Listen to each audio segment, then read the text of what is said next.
Hi guys, welcome to our channel. ఈరోజు మనం cabbage ఫ్రైని ఎలా చేయాలో చూద్దాం. ముందుగా తురుము పెట్టుకున్న క్యాబేజ్, నేను 1/2 కేజీ క్యాబేజ్ తీసుకున్నాను అనమాట. దాన్ని ఇలా కట్ చేసుకున్నాను. ఇప్పుడు ఈ క్యాబేజ్ని అంతా మనం ఒక బౌల్లో తీసుకోవాలి.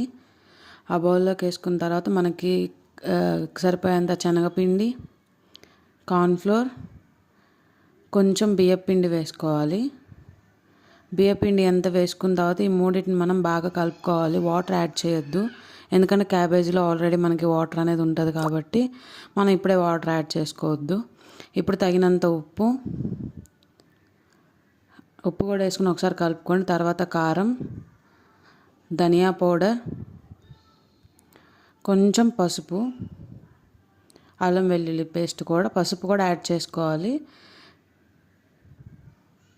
ఇవన్నీ వేసుకొని మళ్ళీ ఒకసారి కలుపుకోండి. కలుపుకునేటప్పుడు మనం అసలు వాటర్ యాడ్ చేయొద్దు. మనకి కన్సిస్టెన్సీ వచ్చేంత వరకు మనం దాన్ని కలుపుకోవాలి.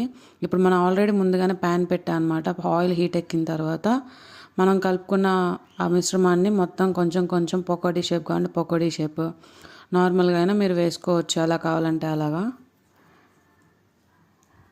అవి లైట్గా గోల్డెన్ ఫ్రైలో వచ్చేంత వరకు ఉంచుకోండి. టిష్యూస్ పెట్టుకొని టిష్యూస్ మీద వేసుకోండి, ఎందుకంటే ఆయిల్ అనేది మనకి పీల్చుకోవడానికి. ఆ కలర్లో వచ్చేంత వరకు మనం వాటిని ఫ్రై చేయండి. తర్వాత వీటి కోసం నేను పైన టాపింగ్స్కి పచ్చిమిరపకాయలని నిలువుగా కట్ చేసుకున్నాను. ఆ కట్ చేసుకున్న పచ్చిమిరపకాయలని మనం ఇప్పుడు ఫ్రై చేసుకోవాలి లైట్గా.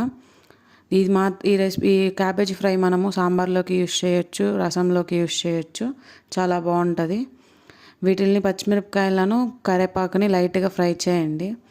ఫ్రై చేసి వీటిలన్నిటినీ ఈ కలర్ వచ్చేంత వరకు నార్మల్గా ఫ్రై చేసుకోండి, అంటే దాన్ని మగ్గనివ్వండి. దీని ఇలా పైన టాపింగ్లో వేసుకొని తింటే క్యాబేజీ ఫ్రై చాలా బాగుంటుంది. ఇది మన రసంలోకి కానీ పప్పులోకి కానీ యూస్ చేయొచ్చు.